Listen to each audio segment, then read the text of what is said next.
أما بعد فأعوذ بالله من الشيطان الرجيم بسم الله الرحمن الرحيم ومن يعش عن ذكر الرحمن نقيض له شيطانا قرينا فهو له قرين وقال صاحب القرآن صلى الله عليه وسلم يا مكة إني أحبك ولولا أن الكفار أخرجوني منك ما تركتك أبدا وقال النبي صلى الله عليه وسلم وفي حديث آخر هذا أحد يحبنا ونحبه أو كما قال عليه الصلاة والسلام সম্মানিত শ্রোতা মণ্ডলী, কোনো ভূমিকা ছাড়াই যেহেতু সময় সংক্ষিপ্ত, এই জন্য আজকের যে বিষয়টি নির্ধারণ করেছি সেটি হলো ইতিহাসের পাতা থেকে উলামায়ে কেরামদের অবদান। বাংলাদেশ, পাকিস্তান, ব্রিটিশ বিরোধী আন্দোলন থেকে উলামায়ে কেরামদের নামকে একদল মানুষ মিটিয়ে দিতে চায়, উলামায়ে কেরামকে স্বাধীনতার বিপক্ষের মানুষ হিসেবে দাঁড় করাতে চায়। অথচ প্রকৃত ইতিহাস লুকায়িত, বাজেয়াপ্ত, আজকের ইতিহাস বিকৃত। স্বাধীনতার ইতিহাস জানতে হলে ব্রিটিশ বিরোধী আন্দোলনের ইতিহাস জানতে হবে। সর্বক্ষেত্রে উলামায়ে কেরামদের অবদান ছিল। 1757 সালের আগে মুসলমান বাদশাগণ দেশ পরিচালনা করতেন। 1757 থেকে 1947 পর্যন্ত প্রায় 190 বছর ব্রিটিশরা ভারতবর্ষকে শোষণ করেছিল। তখন ব্রিটিশদের কাছে মুসলমানরা ছিল নির্যাতিত, শুধু মুসলমান না, হিন্দুরাও ছিল নির্যাতিত। তখন 1803 সালে দিল্লির মসজিদের জামি মসজিদ থেকে যার ফতোয়ার কারণে ব্রিটিশরা পালাতে বাধ্য হয়েছিল, তিনি কোন রাজনৈতিক নেতা ছিলেন না, তিনি ছিলেন একজন আলেম যার নাম ইতিহাসের পাতায় লেখা আছে সংগ্রহ করে। তিনি হলেন আব্দুল আজিজ মুহাদ্দিস দেহলভী রাহিমাহুল্লাহ তাআলা। তার ফতোয়াকে ভিত্তি করে আজাদী আন্দোলন হয়েছে, দেশ নির্মূল আন্দোলন হয়েছে, বালাকোটের ময়দান কায়েম হয়েছে।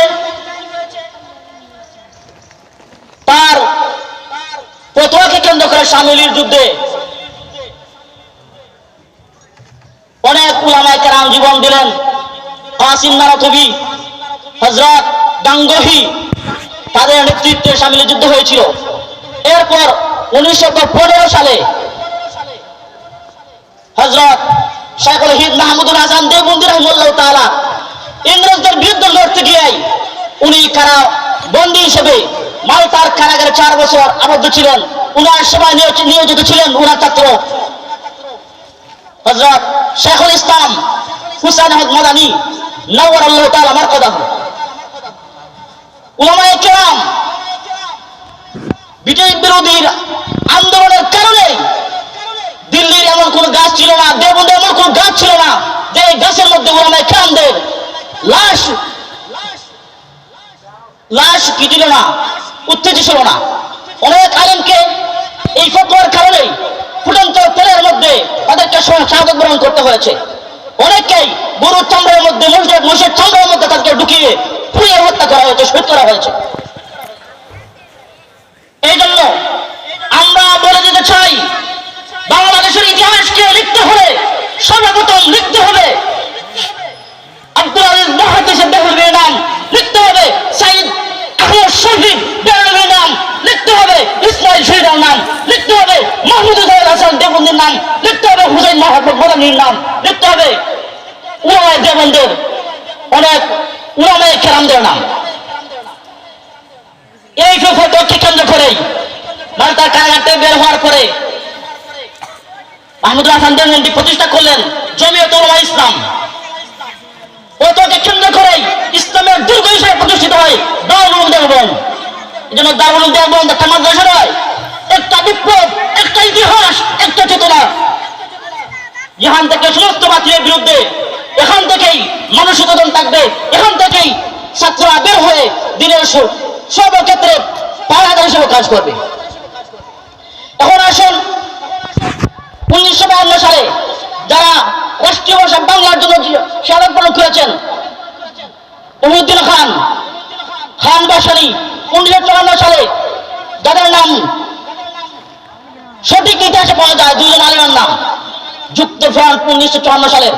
এভাবে যুগ যুগ ধরে 1971 সালের যদি আমরা খুঁজি আব্দুল হামিদ হানবাসানি, আবুল কালাম আজাদ, আব্দুর রহমান সহ অনেক ওলামায়ে কেরামদের নাম আমরা দেখতে পাবো। এই জন্য বাংলাদেশ ইতিহাসে জানতে হলে ব্রিটিশ বিরোধী আন্দোলনের ইতিহাস জানতে হবে। এরপরে পাকিস্তান থেকে হিন্দুস্তান পৃথক হয়ে গেল। পাকিস্তান হলো দুই ভাগে বিভক্ত, পূর্ব পাকিস্তান, পশ্চিম পাকিস্তান। পশ্চিম পাকিস্তানিরা আমাদের উপর জুলুম করতো, চাকরির ক্ষেত্রে বৈষম্য করতো, তার ব্যবসা ক্ষেত্রে বৈষম্য করতো, রাজনৈতিক ক্ষেত্রে বৈষম্য করতো, সর্বদিক থেকে বৈষম্য করতো। আমরা একটা আন্দোলন গড়ে তুললাম 1971 সালে 26শে মার্চ যুদ্ধ আরম্ভ হলো।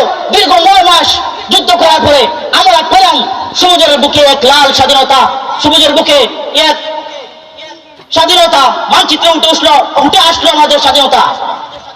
কিন্তু 1971 সালের এই স্বাধীনতার পর আমরা কি হয় নাই, স্বাধীন হয়ে যায় নাই।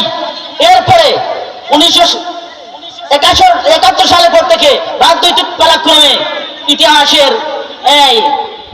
ইতিহাসের মধ্যে অনেক বিকৃত সাধন করে রাজনৈতিক নেতারা তাদের মতো করে ইতিহাস লেখে উলামায়ে কেরামদেরকে মাইনাস করে। অথচ উলামায়ে কেরামদের অবদান সময়ের ঊর্ধ্বে ছিল সর্বদা স্বাধীনতা সময়।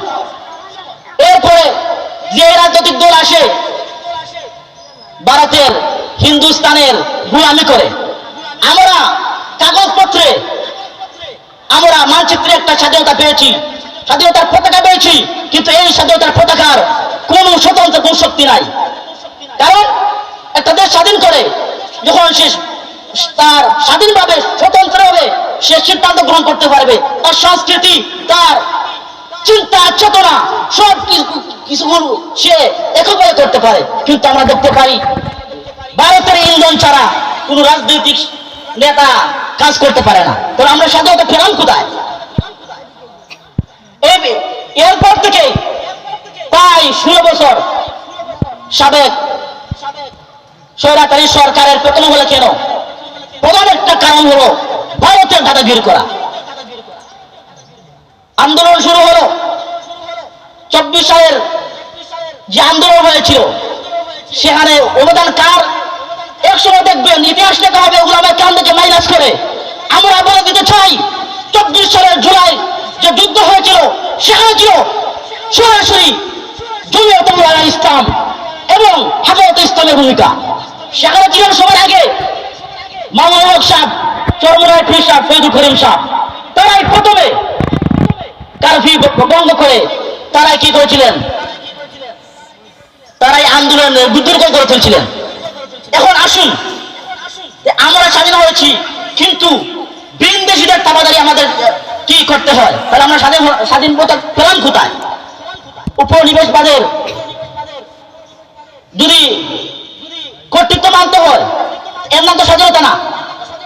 এই জন্য প্রকৃত স্বাধীনতা অর্জন করতে হলে আমাদের কি ভূমিকা পালন করতে হবে? 1 নাম্বার, আল্লাহ তাআলা আনুগত্য করতে হবে। আল্লাহ তাআলা বললেন وَمَن يَعْشُ عَن ذِكْرِ الرَّحْمَنِ, যে আল্লাহ দিন থেকে সরে যায়, يُقَيِّضْ لَهُ شَيْطَانًا قَرِينًا فَهُوَ لَهُ قَرِينٌ, আমি তাদের সাথে লাগাইয়া দেই শয়তানকে। শয়তানকে যারা আল্লাহ বিরুদ্ধে, আল্লাহ বলে না, আমেরিকা শয়তান, ভারতের মোদী শয়তান। দিন থেকে দূরে সরে যাওয়ার কারণে আমাদেরকে তারা কি করছে? নেতৃত্ব দিচ্ছে। 2 নম্বর কারণ রাসূলের আদর্শ থেকে দূরে সরে যাওয়া। রাসূল ফরমান ইন্নামা বুইসতু লিউতাম্মিমা মাকারিমাল আখলাক, আমাকে সমস্ত জাতির একজন আদর্শ মডেল হিসেবে প্রেরিত করা হয়েছে। আমরা তো রাসূলকে আদর্শ হিসেবে মানি না। 3 নম্বর কারণ হইল ভিনদেশীদের আধিপত্যতা আমাদেরকে মানতে হয় কেন? 3 নম্বর কারণ হলো আমাদের মধ্যে পরস্পর মতানৈক্যতা, বিভেদ। আল্লাহ বললেন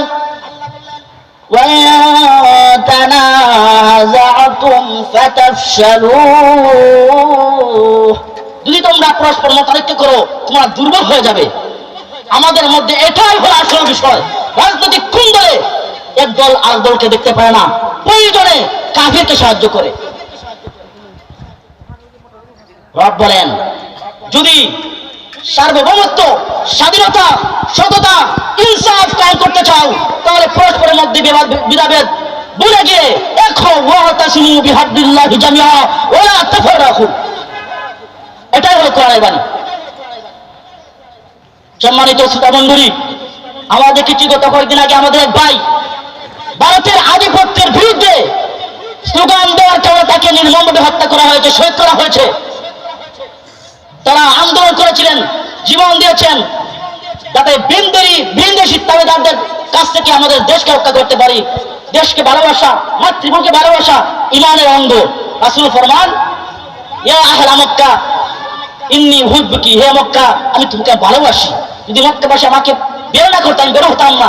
রাসূল তখন জিহাদ থেকে মদিনার দিকে আগমন করতেন, শহর থেকে আগমন করতেন, বা উহুদ পাহাড়কে লক্ষ্য করে বলতেন হাযা জাবালুন উহুদ, হাযা উহুদ ইউহিব্বুনা ওয়া নুহিব্বু। আমি উহুদকে আর মদিনাকে ভালোবাসি, সেও আমাকে ভালোবাসে। এই জন্য দেশের স্বাধীনতাকে রক্ষা করার জন্য আমরা বারবার যদি মুক্তি ডাক দেওয়া হয়, যদি আমাদেরকে মুক্তিযুদ্ধে ডাক দেওয়া হয়, ইনশাআল্লাহ আমার আকাবির আসলাফদের মতো জানমাল সব কিছু দিয়ে জিহাদের জন্য বের হয়ে প্রস্তুত থাকবো ইনশাআল্লাহ। নাসরুল্লাহি ওয়া ফাতহুন করিব ওয়া বাশিরিল মুমিনিন।